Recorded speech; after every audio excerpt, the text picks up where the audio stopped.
Hashirama Senju. Hashirama Senju is a member of the legendary Senju clan and is called the God of Shinobi. That title doesn't get any cooler than that. He founded the Hidden Leaf Village with his childhood friend and also his rival, Madara, and the rest of the Uchiha clan. In fact, Hashirama wanted Madara to be the first Hokage, but the people chose him instead. Hashirama is considered the strongest shinobi of his time, and even stronger than his legendary rival, Madara. A master of wood style and the Jinchuriki of the Ninetales, Hashirama is just so powerful that it's said that a villain having Hashirama's cells means they are just too strong. As expected, the first Hokage had incredible endurance, healing abilities, and immense power. It's a little difficult to go through all his techniques in this video, but let's take a look at a few highlights. We know he's famous for wood style, a Kekkei Genkai that naturally combines earth and water in his Sage mode. He can use the technique Sage Art, wood style, true several thousand hands, to stop the combination of the Ninetales and Susanoo, one of the strongest combinations in the series. His willpower is so strong that he can easily break free from Orochimaru's perfected impure world reincarnation jutsu. Orochimaru pointed out that he's on a different level. Even among the Hokage, he can fight for 24 hours straight and keep going. Just absolutely incredible. Although Hashirama usually uses a combination of earth style and water style, he can actually use all 5 basic elemental transformations, including fire style, lightning style, and wind style. Additionally, he can use yin and yang release. He can make the tailed beasts fall asleep and create wooden dragons that wrap around and absorb his enemy's chakra. And clearly, aside from ninjutsu, Hashirama is a taijutsu expert, and can even use genjutsu to trap his enemies in an endless darkness. Now, let's look at his younger brother, the second Hokage, Tobirama Senju. Tobirama is more practical, while his brother was more idealistic. This sibling relationship is interesting because Tobirama respects his brother but also criticizes him for being naive at times. He clashed with the Uchiha clan more than his brother did, but he still respected and helped some Uchiha, including Sasuke during his time as Hokage. No one was greater than Tobirama during his time as Hokage. He might not be as strong as Hashirama, but he was called the fastest ninja of his time. He could mark space-time ninjutsu and explosive tags on you before you even knew it. Tobirama also invented the Shadow Clone Jutsu, one of Naruto's favorite techniques. Tobirama can precisely sense how many people are around and their strength just by touching the ground with his finger. He can sense chakra from a distance and even determine whose chakra it is. Like Hashirama, he can use all 5 basic elemental transformations and yin-yang release, but he is especially famous for water style, being a top-tier water manipulation master. He can use water to cut, form sharp needles to hit weak points, create water dragons, make defensive walls, and so much more. He doesn't even need a water source to aquaflex on his opponents. The genius Tobirama created the space-time ninjutsu, Flying Thunder God technique, which allows him to teleport to any place he has marked. This also lets him teleport others or objects with him, but it requires more chakra. An interesting detail is that users of the Flying Thunder God technique can work together, like Tobirama and Minato did, and use each other's teleportation markers. Tobirama was clearly the Einstein of ninja techniques, as he also invented the summoning, impure world reincarnation jutsu. He used it in combination with another creative technique called the mutually multiplying explosive tags, which allows an immortal body to be summoned and used as a vehicle for a series of chain explosions. Another interesting thing about Tobirama is that he was very skilled in strategy. Although he was powerful, he wasn't afraid to strike unexpectedly or catch his opponent off guard. He would do anything to win, even if it wasn't pretty. And even though he wasn't as strong as Hashirama, what I really like about this series is that Tobirama still stands out as a grand character with his own strengths, including speed, creative techniques, intelligence, and more. Next, we have the third Hokage, Hiruzen Sarutobi, who was the student of the second Hokage. He was the true Hokage when the series began. Like the first Hokage, the third Hokage was also called the God of Shinobi. Unlike the previous generation who were part of creating the Hidden Leaf Village, Sarutobi grew up in it. His childhood rival was Danzo, who eventually became one of the most hated characters in Naruto. When Sarutobi was young, his team, led by the second Hokage, was pushed to the brink. Someone had to be the decoy and sacrifice themselves to save others. And Sarutobi offered to do so because he was the strongest among Tobirama's followers. Tobirama eventually did it himself. But we must pause and respect Sarutobi's bravery, even as a very young ninja. Before Tobirama left, he said that Sarutobi would be the third Hokage. He had 3 famous students, Tsunade, Orochimaru, and Jiraiya. As Hokage, Sarutobi was known as the Professor and mastered all 5 basic elemental transformations, as well as Yin and Yang release. He was also a master of Taijutsu and Genjutsu, and he could use the Flying Thunder God technique, although not as skillfully as his teacher. Sarutobi was a master of many techniques and had vast knowledge of ninjutsu, making him a formidable opponent. He was also known for his wisdom and experience, often acting as a mentor to young ninjas. Sarutobi was not only the strongest shinobi in the village, but also the strongest Kage. Iruka-sensei called Sarutobi the strongest of them all, and said he was called the Professor because he was a genius. In fact, Orochimaru said that Sarutobi knew how to use every jutsu in the Hidden Leaf Village, which is definitely crazy. When Iruka-sensei called him the strongest, he was talking about Sarutobi at his peak, which is probably why he used the past tense, even though the third Hokage was still alive. In his fight with Orochimaru, Sarutobi lost, or, at best, drew, but Orochimaru admitted that Sarutobi could have killed him 10 years earlier. So, when Sarutobi was around 59 years old, but even at 69, he was still smart enough to realize that even if he didn't have enough strength to take Orochimaru's soul completely, he could at least take away his arm so Orochimaru couldn't use jutsu and continue fighting. This man, at the age of 69, sacrificed himself and cleverly found a way to save the village he loved. We have to respect that. It's said that Sarutobi had a lot of chakra in his younger years, but it decreased as he aged to the point where it became dangerous for him to share chakra with more than 2 shadow clones. Fortunately, he was very good at chakra control, so he could make the most of his reduced chakra as he got older. Sarutobi not only mastered jutsu, but also helped develop them, and he could quickly analyze a jutsu he saw for the first time and figure out how it worked. Like the first 2 Hokage, Sarutobi could use all 5 basic nature transformations, as well as yin and yang release. He could unleash fire, earth, water, wind, and lightning with no problem.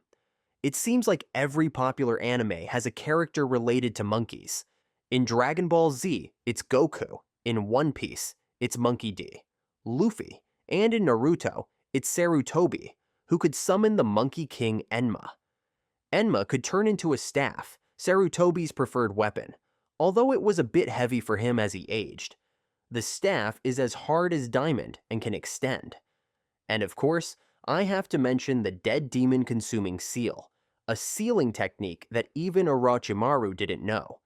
This technique summons a Shinigami, and in exchange for your life, you can seal your opponent, or at least part of them. It seems you could even avoid the inconvenience of sacrificing your life if you use a shadow clone to perform the technique, which is how Sarutobi sealed the first and second Hokage after they were resurrected by Orochimaru for the first time. Next, we have the fourth Hokage, Minato Namikaze. He was Naruto's father and turned Naruto's story from being a weak orphan into being the chosen one with strong parents.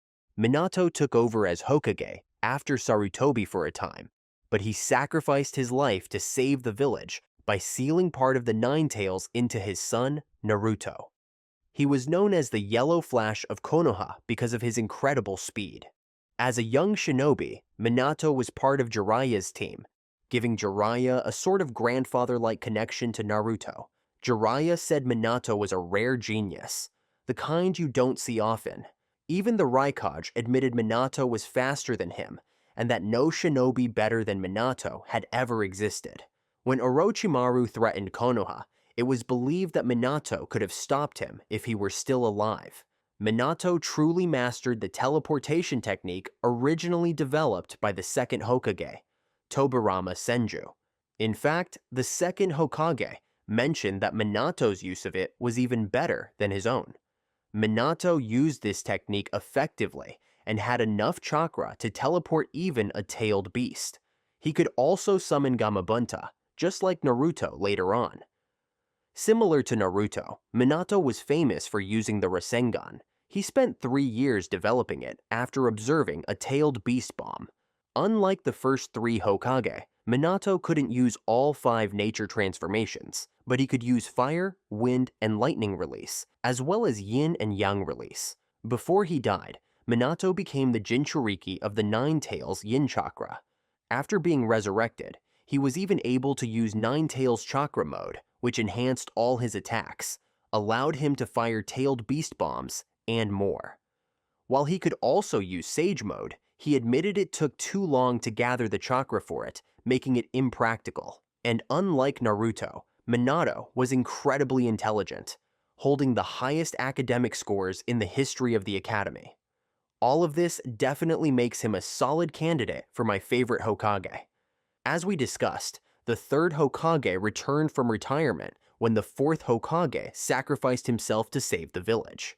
After him, the fifth Hokage, Tsunade, became the very first female Hokage. She was a descendant of the Senju clan, the same clan as the first 2 Hokage, and was also connected to the Uzumaki clan. Tsunade is one of the legendary Sannin, along with Jiraiya and Orochimaru, all trained by the third Hokage. She is considered the strongest female ninja and the greatest medical ninja ever. Tsunade's vitality and healing abilities are so powerful that she could survive being split in half. She fought Madara for hours, proving her strength as a warrior who also heals others during battle. Like her ancestors, Tsunade had immense chakra reserves and exceptional chakra control. She could store chakra in the seal on her forehead and release it to access 100 times her normal chakra. Her physical strength was overwhelming, even capable of breaking through Susanoo with enough strikes. She once broke 6 of Jiraiya's ribs, his arm, and injured his organs in a fight. Instead of summoning a toad, Tsunade worked with a slug. She could summon a giant slug named Katsuyu, which could split into smaller pieces to move around, protect, and heal others. Tsunade could connect to Katsuyu and heal people remotely using her chakra reserves. She was capable of using 4 nature transformations: lightning, earth, fire, and water release, along with yin and yang release, and, according to the anime, yin release. One fascinating fact about Tsunade is that she was 50 years old, but used a transformation technique to maintain the appearance of a woman in her 20s. Tsunade could change her age to fool people, especially when she needed to escape gambling debts. Her transformation lasted until her chakra was fully depleted, at which point she would return to her true age. As a medical ninja, Tsunade healed Rock Lee, who might never have become a ninja again without her difficult surgery. Kiba knew that if anyone could heal his injuries, it would be Tsunade. She also invented the ultimate regeneration jutsu called Creation Rebirth, which released so much chakra that her wounds healed instantly as they happened. The healing process was so fast it was as if the damage had never occurred. Next, we have the 6th Hokage, Kakashi of the Sharingan, a very, very famous title.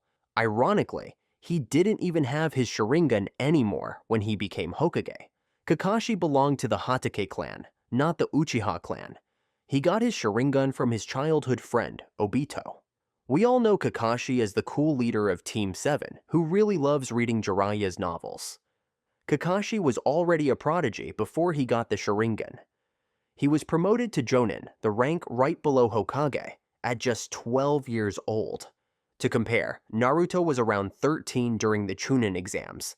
Even before becoming Hokage, Tsunade said that if anything happened to her, Kakashi would take over the role. His abilities were that obvious even back then. When fighting him, Pain immediately recognized Kakashi as a serious threat and wanted to take him out quickly. Kakashi excelled in many areas. For example, later in the series, Naruto said Kakashi was smarter than Shikamaru, had a better sense of smell than Kiba, was more skilled with the Sharingan than Sasuke, and had better taijutsu than Rock Lee. Kakashi was already a legend from the start of Naruto, known as the copy ninja who had copied over 1,000 techniques. This shows how incredible his ninjutsu knowledge was. Instead of summoning a toad or a slug, he could summon up to 8 ninja dogs. This was another way he outclassed Kiba. These dogs could talk, walk on water, dig underground, track enemies, hold them down, attack them, and so much more. They were incredibly versatile. Kakashi could use all 5 nature transformations, along with yin and yang release. He could create water dragons, shoot fireballs, and move underground. But he's probably most famous for his lightning release. He could use Chidori, cut through lightning, create lightning clones that paralyze enemies on contact, and more. After losing his Sharingan, he couldn't use his S-rank lightning release techniques safely anymore, so he replaced them with a less powerful but more versatile technique called Purple Lightning. Another fun fact is that Kakashi couldn't turn off his Sharingan, and it drained his chakra quickly. Besides the Sharingan, Kakashi could also phase objects through his body and even use Susanoo. While Kakashi of the Sharingan is amazing, Kakashi was always more than just a Sharingan user.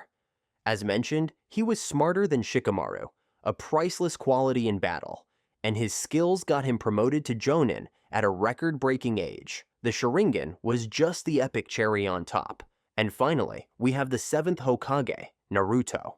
He was born to powerful parents, including the 4th Hokage, inherited the power of the Nine Tails, and is truly the chosen one.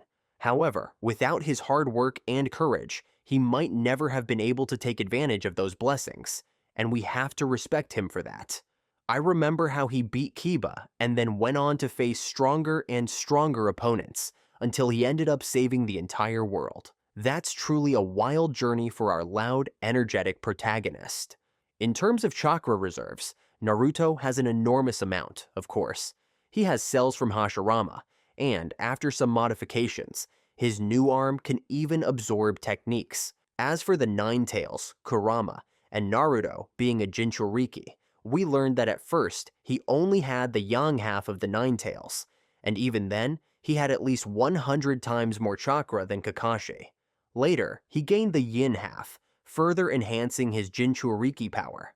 Kurama even mentioned that Naruto's mastery over the Nine Tails chakra makes his mother and the Hokage look pale in comparison. This mastery allowed him to use their abilities and let the tailed beasts communicate with each other through him. Naruto's most famous and deadly jutsu might just be the Sexy no Jutsu, which was always super effective on Jiraiya. The reverse Horum version even helped him in his fight against the final boss, Kaguya, in ways that were arguably more effective than Amaterasu. As mentioned, Naruto has always had the ability to summon Jiraiya's toads, use his insane number of shadow clones, master the Rasengan, and evolve from a dropout ninja to a superhero who saved the world.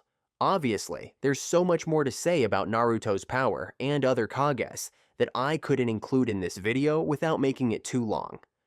But if you'd like to dive deeper into any of them, or any other characters, I can do that in a separate video. Just let me know in the comments what you'd like to see. Also, let me know if you want this type of video for the other Hokage. I've got plenty of ideas for that too.